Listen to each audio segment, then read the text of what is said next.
Now officially we have good evening. It's 8 p.m.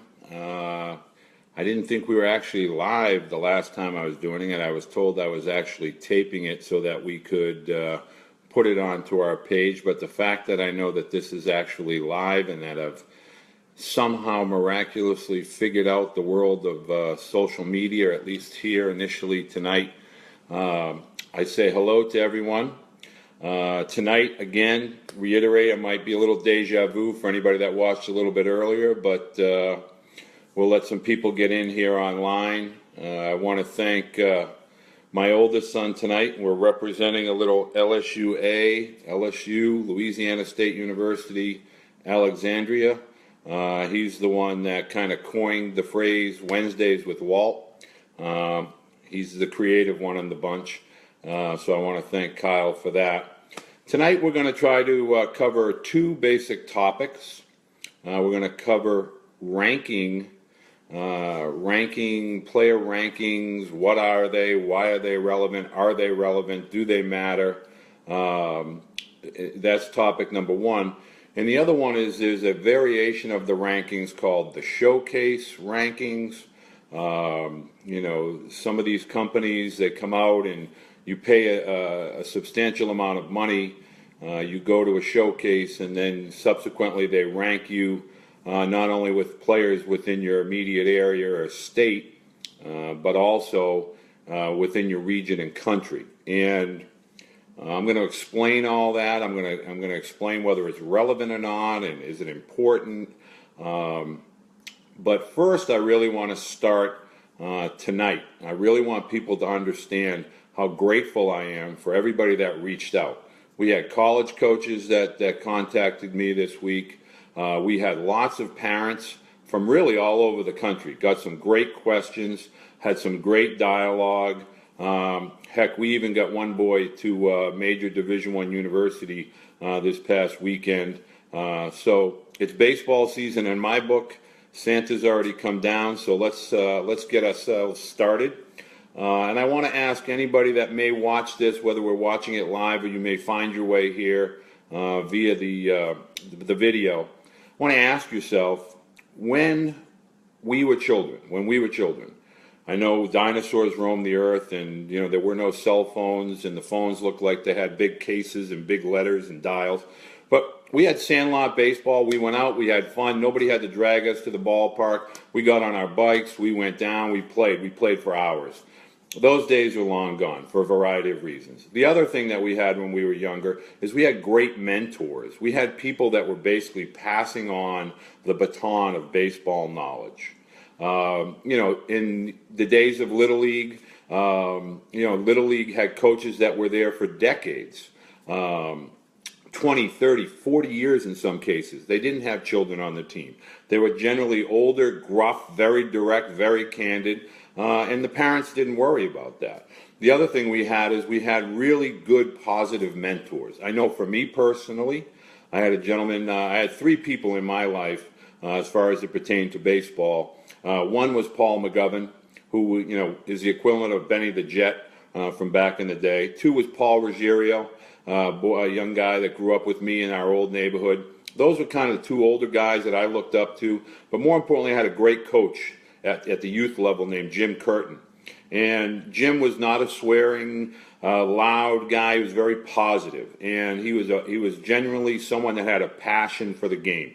And he passed that on to me. And subsequently, I passed that on to my sons. In today's world, we have a lot of very transient people. We have a coach for a year, then we don't like that coach, we go to the next coach. You know what, my son's not catching, not starting, I'll go to the next coach. My point here is that ultimately someone is going to tell you what you want to hear. And when you get that response, you tend to want to stay, unpack your bags, and that's the guy you want to stay with, when in reality that might be the worst guy, that you really want your son with. And here's where it all starts. When we as parents take our children to the movies, to Disney, to the beach, we don't take them there for any other reason other than have fun and for a life memory, a moment, an experience, part of their childhood, something that they can remember. At the end of the day, folks, baseball is about an experience for approximately a decade that our sons and daughters, in some cases, are going to have for 1 decade, from the age of 10, maybe 12 years, age of 10 to about 21 or 22. But well over 80% of the boys that start in Little League will never get to a high school level, let alone to the college level and beyond. So let's start there. We as parents do one thing well.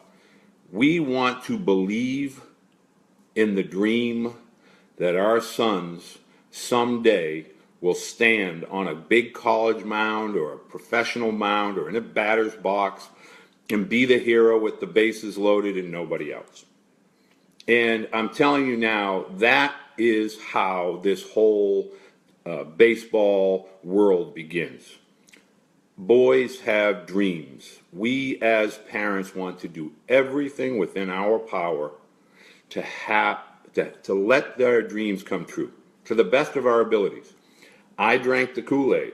Black Betty has probably 800,000 miles, and the vast majority of them are ballparks that we've traveled to, from Little League to high school to travel ball to college and even professional baseball. I do whatever it takes. We had an acronym in our family, and it was called WIT. W-I-T. Whatever it takes.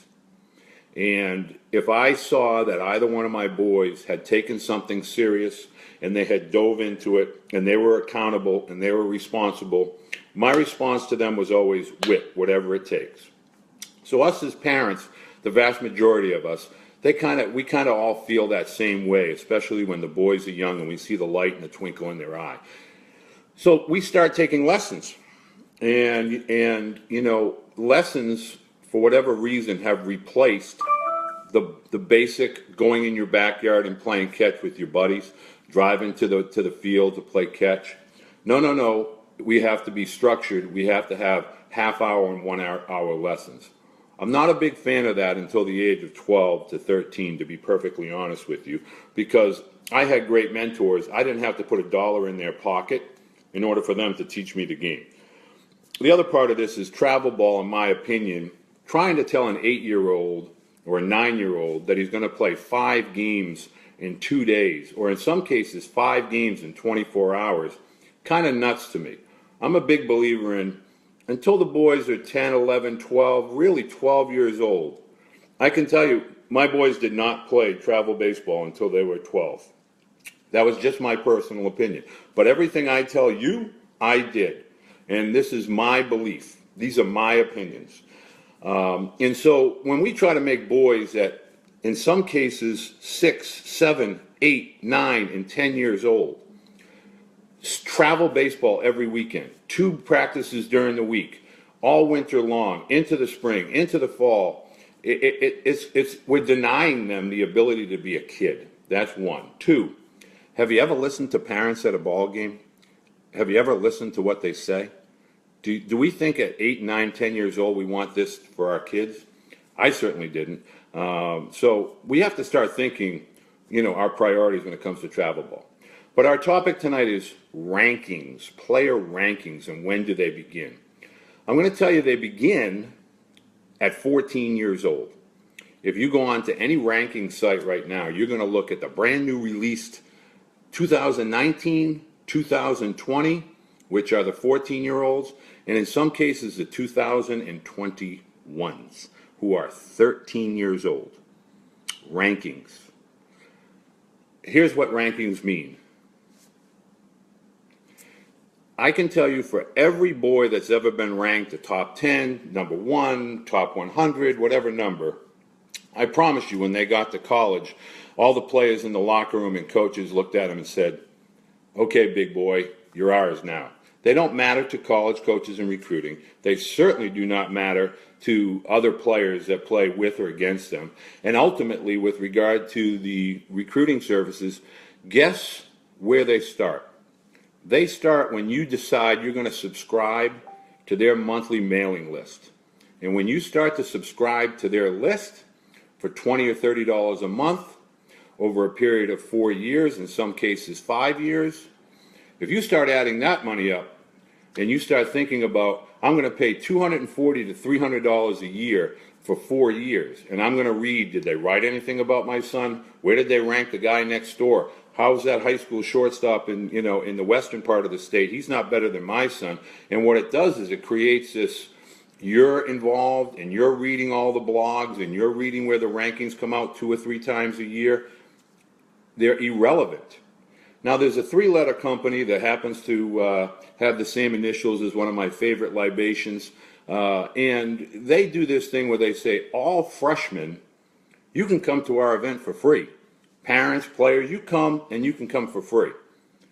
Okay, that's like saying to a guy that loves donuts but is trying to lose 100 pounds, listen, you lost 50, but we're just going to put some donuts here on the table. You want to eat them, don't want to eat them, that's fine, but, nobody's looking. You go to this showcase, you get in there, you look around, and you start looking at all the players, and you say, is my son as good as that player? Is my son as good as this player? And then they start writing something good about your son, and guess what? Boom, they just nailed you for a subscription for 4 years. Boom, your son's going to be ranked because he showed up and paid money to be, he didn't show up and pay money yet. But then they're going to start to invite him to the upper class events. So your freshman year is kind of free, but then your sophomore and your junior and your senior year, you're going to pay. And you're going to pay $250 for that event, and then you're going to get pitchers and catchers, there's $250 there. The average parent, now I've done this now for 5-6 years, so I can tell you, you can ask around, most of you have probably already paid these fees. The average parent is going to pay somewhere in the neighborhood for these types of recruiting camps or consulting camps, showcase camps where they rank the players, on average of about $1,500 to $2,000 a year. That's just a fact. Between your subscription and the events that they have all year round, that's what you're going to end up paying. So, do rankings matter? The answer is no. A ranking tells us absolutely nothing about the competitive ability of a student athlete. The world has, and especially with regard to baseball, the world has become too showcase orientated. College coaches want to see the boys compete. They don't need to go to a showcase, watch them run a 60. How many boys are running a 60-yard dash in baseball? Doesn't happen. It's short bursts. It's anywhere from 30 feet. It's not a 60-yard dash, I can tell you that. The other thing is in a perfect world, in a showcase, the outfielders get perfect one-hops. They crow hop through. They throw a ball into the infield. Listen, we play on crummy fields. We play a day, night, rain. Coaches want to see boys compete in environments where there's adrenaline, where there's a runner on second, the game is tied, there's 2 outs, there's a base hit to right, you're playing right field. Can you throw the guy out at home? Are you going to make an accurate throw? The other thing is we take batting practice. Batting practice is great. The guy's out there throwing puss fastballs, and we're just knocking them out of the ballpark. Okay, what can you do when you're 0 for 3, the bases are loaded, you're down by a run? Is that guy going up there and going to give me a quality at bat? I can't see that in a showcase. Don't know that. He looks smooth in the infield when he's taking ground balls, but can he do it when the tying run's on third and you got a guy that runs a 4-3 to first base? Can you make a play and get a throw and be accurate? Competing. Parents of pitchers. At a showcase, do you think anybody there is looking at the quality of his changeup? Do you think anybody there is looking at the up and down parallel of a breaking ball if he's old enough to throw one? They stand behind there, they got fastball velocity, and they talk about grades, and they talk about arm side run, and he's free and easy, and he's got great levers, and he's got great release and good front side extension. That's what you're paying for. You're paying for something you pretty much should already know. So if we go back and we start to talk about the Sandlot, if I said to you as a parent each year, whatever team your son is on, if you took a poll and you went to every player that was on your son's team and you said, I want you to write out the starting lineup, pretty much is always going to be accurate. Players know good players. They know what they do. They know what they're capable of.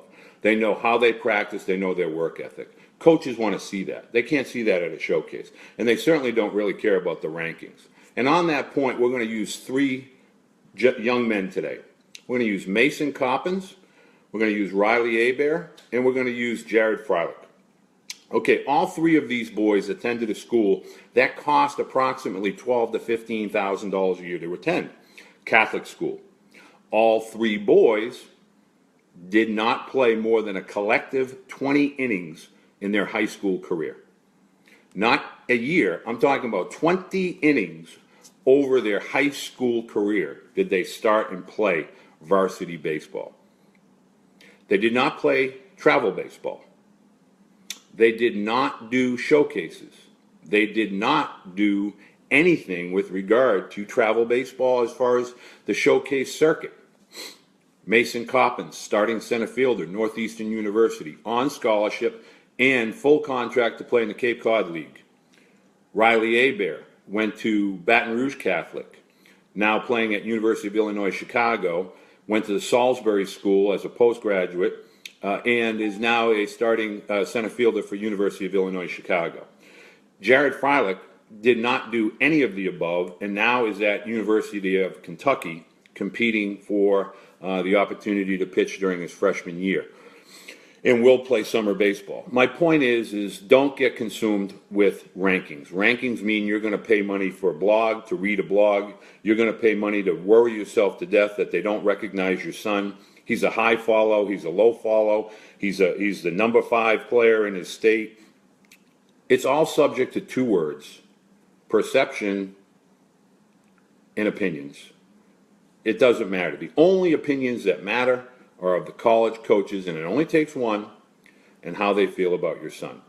The next topic I want to talk about is when we are actively looking and searching for, when we start the recruiting process. At 13 and 14 years old, most players are identified through the national travel ball circuit. And that doesn't mean going into your local backyard in your state and you're playing the next state over. Okay, that's great. There will be some coaches there, but for the most part, we are not going to get a lot of the coaches and get a good feel or a good sense of where our son might fit. I'm going to go back to a question that was sent to me by Pat Obashan in Leominster, Mass. And Pat asked me this very question last week. If there are a lot of boys that are freshmen and sophomores and they're committing to schools, but yet college coaches technically can't contact these boys until their junior year of high school, how is it possible? How can they possibly be committing to these schools?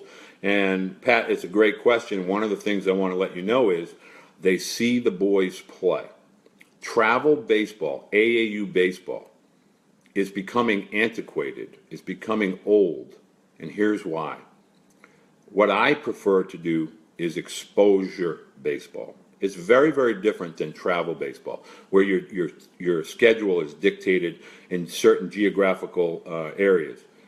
If you really want your son to play college baseball, and when I say college baseball, my goodness, there are great colleges and universities at all levels, both NAIA, Division II, Division III. Some of the best academic schools in the world are Division III baseball schools.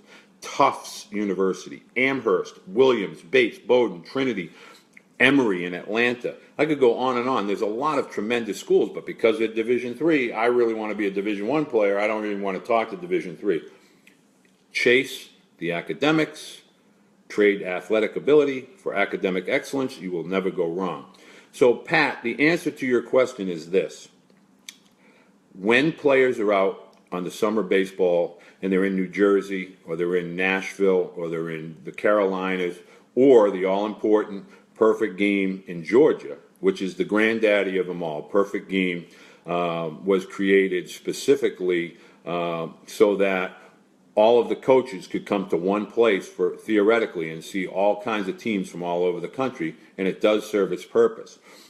When coaches come to start recruiting, they're going to rely on certain people that they trust their evaluation ability. They walk up to the coaches and say, hey, coach, do you have a roster? Is there somebody I should see? Who should we be looking at? Inevitably, the coaches will turn in 4 or 5 names. It could be more depending upon the caliber of the team. But that's where this process begins. If I said to you that a coach, a college coach, is going to watch your son before the game, and his opinion of your son is going to be about 80% on before the game even begins. Would you believe me? And here's why. How does your son prepare? How does he care about his teammates? What's his interaction with his teammates? Is he preparing to compete? Is he an individual? Is he a team player? Is he leading? Is he a leader? That is really what they're looking at. And when he's in the dugout, does he sit by himself? Does he sit with his teammates? Does he talk to his teammates? Do your parents come up to the dugout? Oh, big no-no. They do not want to see a parent bringing Gatorade or, God forbid, a hot dog or seeds. That is not going to get your son recruited. That's the stuff that they look at.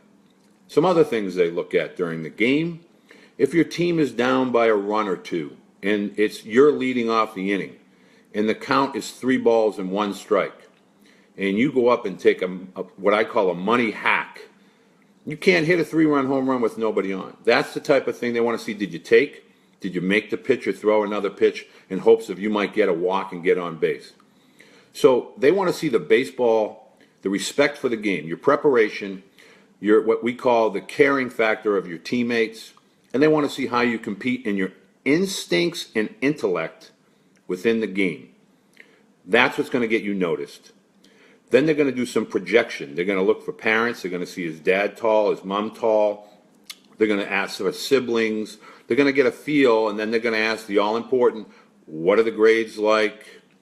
And then comes can we get them to the camp?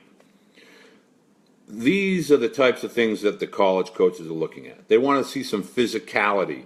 They want to see someone that cares about the game, how they conduct and how they carry themselves before the game, during the game, involved in the game, and then after the game.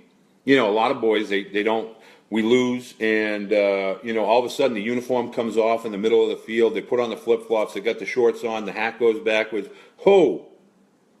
You do that when you're at your car. You have a uniform on. You wear your uniform out of the gates. You go to the car.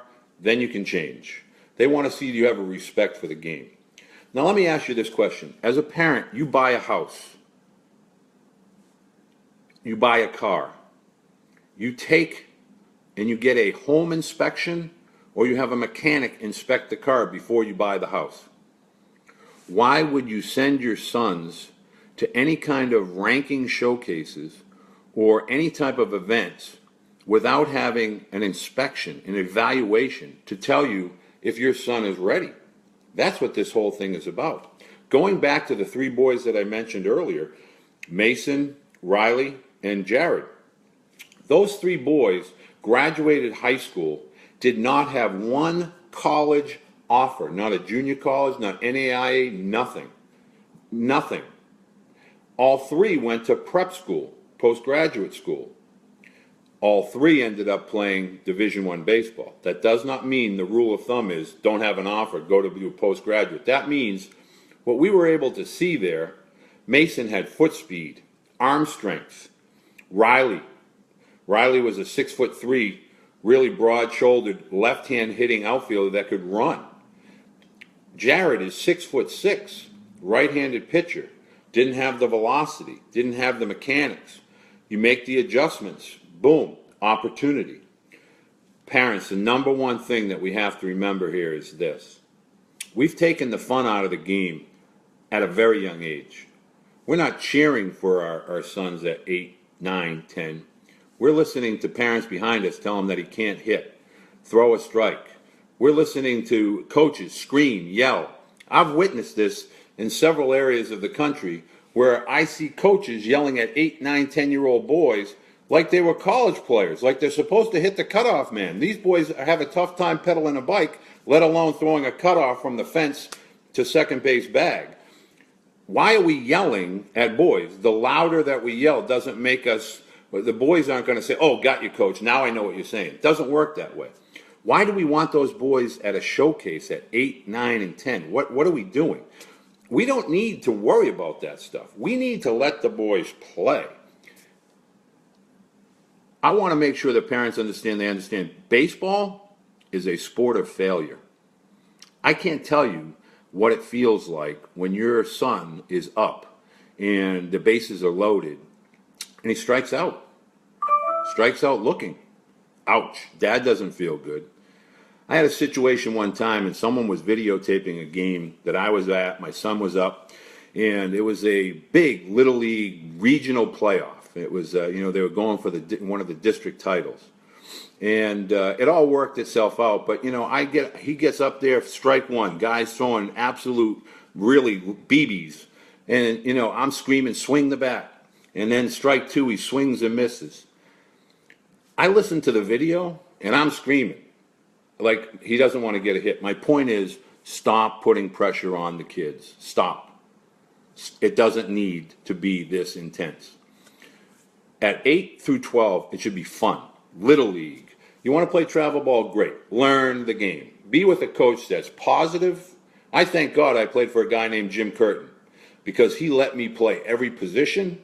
He let me have fun. All of us, not just me, all 18 of us. And when we practiced, we did different things and we competed in practice trying to throw a ball in a barrel.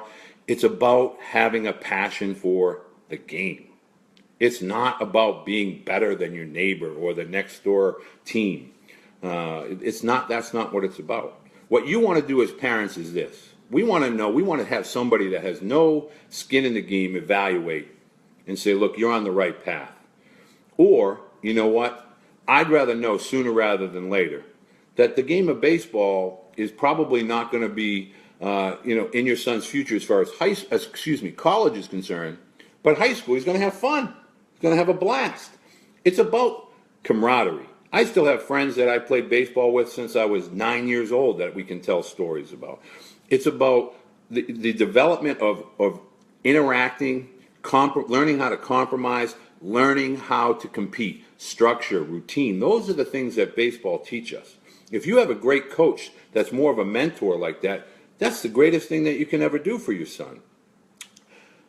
Other thing that we got a great question, and I'm going to end on this question, is at what point should I know whether my son will be able to play college baseball? And this was submitted by Lewis in Louisiana. And having lived in Louisiana for 4 years, I really want to tell you that it's a much different part of the country. But I want to end on this, and I want to thank everybody for joining us tonight. Your sons at 13 and 14, they're not physically developed. They're not adults. We can tell a great deal about physical projectability. We can tell a great deal about a passion for the game. But every boy is different. Every boy grows up differently. They grow up at different times. Physical maturity, mental maturity. It happens at different ages. All boys are not the same at 13 and 14.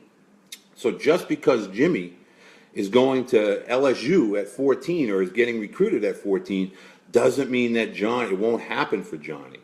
The rankings don't mean anything as far as what is inside your son's chest. If he wants it bad enough and he works hard enough, he can make it happen.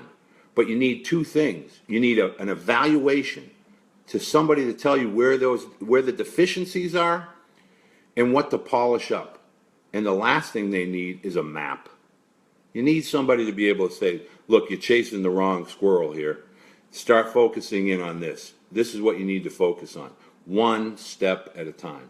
So in closing, rankings, they're overrated. Don't worry about them. It's not a big deal. 2, don't worry about subscriptions to every blog. You don't have to read everything. Listen, I'm as guilty of it as anybody. I Google both my sons. I want to know what everybody's doing and thinking.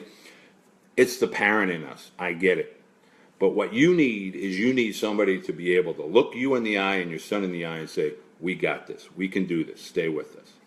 So next week, we're going to talk travel ball. We're going to talk travel teams. What's the right travel team for you? We're going to talk about how to contact college coaches. I want to thank everybody for coming tonight. If at some point you have a question that you want me to answer, I'm going to stick around here, not live, but I'll answer the questions here that we have online. Share the video if you like the video. Spread the word. Wednesdays with Walt. I look forward to seeing everybody next week. Thank you.